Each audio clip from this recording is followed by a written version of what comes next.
A 8 rodadas do fim do campeonato, o Palmeiras perdeu mais uma vez e está cada vez mais longe de se manter na primeira divisão. O jogo entre Palmeiras e Náutico, em Recife, foi mais uma tarde de agonia para o torcedor palmeirense. Dentro do Estádio dos Aflitos, lotado, o Palmeiras perdeu para os donos da casa por 1-0, gol de Chiesa. Apesar das previsões matemáticas apresentarem menos de 10% de chances ao Palmeiras, o técnico Gilson Kleina acredita que 6 vitórias nos próximos 8 jogos podem salvar o clube. Situação oposta vive o São Paulo. O tricolor entrou no G4 após vencer o Figueirense por 2-0 no Morumbi. Luiz Fabiano, que subiu sozinho para marcar o primeiro, chegou a 15 gols no Brasileiro. Mesma marca de Fred, artilheiro do campeonato. Líder do Brasileiro com 9 pontos de vantagem, o Fluminense contou com 2 erros de arbitragem para vencer a Ponte Preta. O time de Campinas abriu o placar com um golaço de Luan. O árbitro Nielson Pereira dos Santos marcou pênalti para o Fluminense após a bola tocar o braço de Luan. Fred converteu e empatou. No lance que definiu a partida, o árbitro viu falta de René Júnior, da Ponte, em Marcos Júnior, do Fluminense. No detalhe, vemos que o jogador do Fluminense puxa a camisa do adversário na disputa.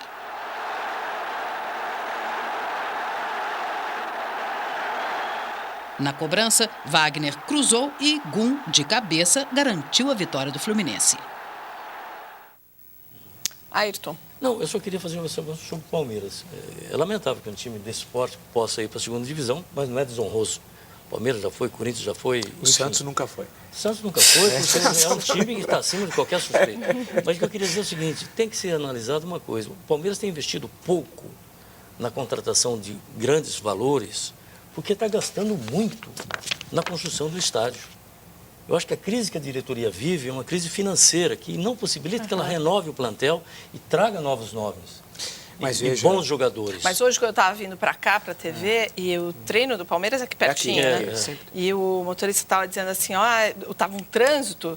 Ele falou assim, não, porque os palmeirenses estavam querendo atacar o treino, é isso? É o centro de treinamento. Também já peguei. Porque eles estavam revoltados. Agora, contrataram jogadores que não jogam, como é o Valdívia. Um técnico que custava R$750 mil e foi embora e deixou o time nessa situação. E não revela jogadores. A base do Palmeiras, ao contrário do Corinthians, São Paulo, Santos, que revela jogadores. É incrível, no Palmeiras parece que não sei o que acontece, porque não surge jogadores no Palmeiras. E vai comprar alguns medalhões e acaba dando errado. Né? A série da TV Cultura Pedro e Bianca, que será lançada no próximo mês, tem como cenário principal uma escola pública. Em homenagem ao Dia dos Professores, foi feita hoje a pré-estreia do programa. O projeto Pedro e Bianca está sendo preparado por muitas mãos. Pedro e Bianca são 2 irmãos gêmeos que acabaram de entrar no ensino médio, na fictícia Escola Estadual Piquerobe, de um típico bairro de classe C paulistana.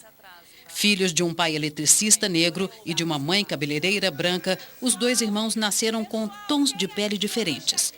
Vamos para chuva ou vamos para chuva?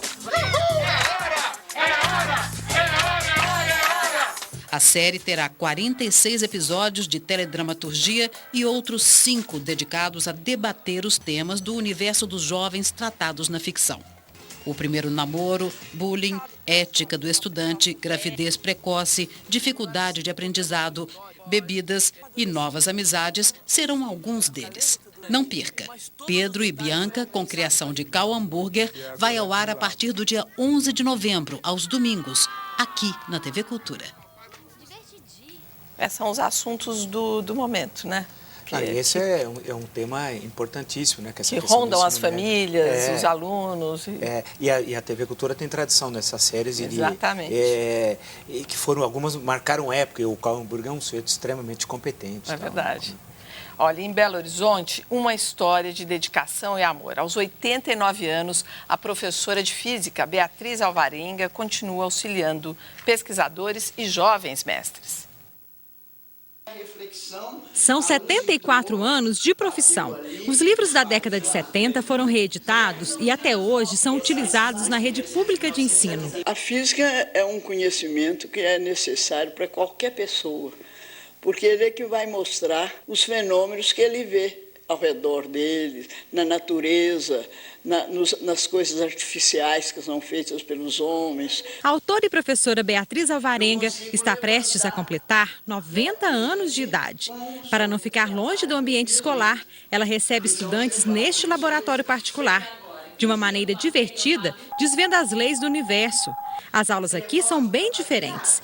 Imagina aprender sobre o centro da gravidade da Terra ao equilibrar o bico de um pássaro na ponta do dedo? Aprendizado para os jovens e para os professores da nova geração. É um exemplo para a gente como professor. Então, a minha meta é, lógico, ser muito parecida com ela. No espaço da professora Beatriz, a lei maior é a do conhecimento. Até hoje eu tenho muito prazer, uma oportunidade de encontrar com pessoas que estão estudando, né, e que eu vejo o interesse que esses meninos, esses jovens, né, têm por estudo da física. Essa é uma professora comprometida. Deve dormir depois do almoço Inspira, todo dá dia. vontade de ser professor. Tem outros professores que também dormem. Tem outros professores que também Hum. dormem depois do almoço todo dia.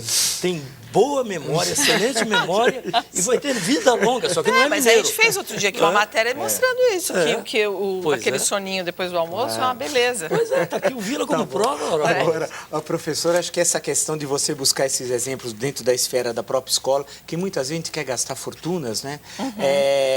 E para equipar a escola com isso, com aquilo, que acho que muitas vezes o grande problema é esse, muitas vezes você tendo um bom livro didático, um bom professor, um compromisso, claro, você precisa ter alguma instalação básica, você consegue formar, conseguir interesse para os alunos por essas matérias. E física sempre é uma matéria complicada, né? Física, química, matemática, são aquelas disciplinas... Mas elas fazem parte do dia a dia. Então, isso que é legal, trazer isso para o cotidiano. Olha, tem uma pergunta aqui para você, do Tiago. Ele fala, você concorda, Vila, que o professor tem que fazer de tudo para encantar o aluno? Como você encanta os seus alunos? Mas eu não sei, primeiro se eu encanto, a primeira coisa. Mas você deve tentar, ué. Segundo, eu acho que tem de tomar um certo cuidado com isso, a questão de encantamento, porque eu acho que o professor em sala de aula, o que ele tem é administrar a sua disciplina, participar com os alunos em sala, tal. Acho que teve um vício criado em cursinhos no final dos anos 60, e o primeiro foi o objetivo, de criar o professor show. Eu acho que nem sempre o professor show é aquele mais eficiente para o ensino. Ou seja, é necessário ter conhecimento e trazer o aluno para aquela disciplina que ele Mas todo mundo, né, tem um professor marcante na vida. E o professor pode vir dar um show de competência aqui no programa TV Cultura. Poxa vida, olha, muito obrigado. Para vocês que nos acompanham, essa aula particular. Muito obrigado. Ih, estão mandando eu já cortar, acabar. Pronto, acabou a aula. Tchau. Obrigada, gente. E o nosso boa noite especial vai para a dona Beatriz Alvarenga e, é claro, para os incansáveis professores brasileiros. Gente que enfrenta um regime de baixos salários e violência na própria sala de aula. E mesmo assim, segue a tarefa honrosa de educar as novas gerações. Aos nossos mestres, mais do que carinho, a nossa total gratidão. Uma boa noite e até amanhã.